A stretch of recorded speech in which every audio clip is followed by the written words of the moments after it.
Israel hit targets in Gaza overnight as a week-long ceasefire with Hamas has collapsed. And a federal judge has blocked a Montana law that would have banned TikTok across the state. Good morning. I'm Corva Coleman from NPR News, and here are today's top stories. The pause in fighting between Hamas and Israel is over. The stop to hostilities lasted a week before resuming today. NPR's Eleanor Beardsley reports there are still more than 100 Israeli hostages held in Gaza. Prime Minister Benjamin Netanyahu's office accused Hamas of violating the ceasefire by launching rockets into southern Israel. It said in a statement, the terror group did not live up to its duty to release all the kidnapped women, and with a return to fighting, Israel is committed to releasing all of its hostages and eliminating Hamas. Netanyahu's office said Israeli jets are once again targeting Hamas in Gaza, and Palestinian media says there have been casualties from aerial attacks in the southern Gaza Strip. The truce lasted 7 days and saw the release of scores of hostages by Hamas and many more prisoners freed by Israel. Eleanor Beardsley, NPR News, Tel Aviv. One of the 3 college students shot last weekend in Burlington, Vermont, is speaking out.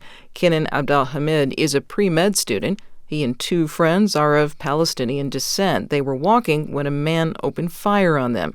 Abdelhamid told ABC's The View he is now out of the hospital and has received a great deal of support. I'm also overwhelmed with the support.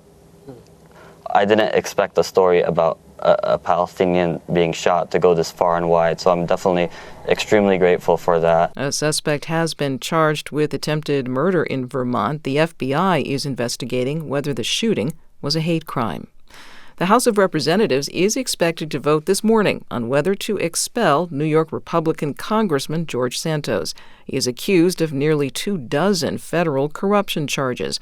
The House Ethics Committee alleges he's committed more crimes. Santos denies wrongdoing. House Speaker Mike Johnson has expressed reservations about the expulsion vote, noting Santos has not been convicted of a crime. A federal judge has blocked a Montana law that sought to ban TikTok across the state.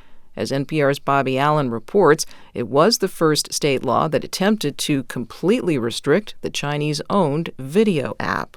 U.S. District Judge Donald Malloy wrote that Montana's TikTok ban oversteps state power and likely violates the First Amendment rights of Montana TikTokers. It is a win for TikTok, which sued Montana in May, arguing that the law amounted to an illegal suppression of speech. Lawyers for TikTok said the national security threat raised by Montana officials was never supported by solid evidence, which the judge agreed with, writing that Montana officials seem to have written the law with, quote, a pervasive undertone of anti-Chinese sentiment. TikTok is owned by Beijing-based tech giant ByteDance, but TikTok says U.S. user data is walled off from the Chinese company. Instead, American tech company Oracle oversees all Americans' TikTok data. Bobby Allen, NPR News. You're listening to NPR News from Washington.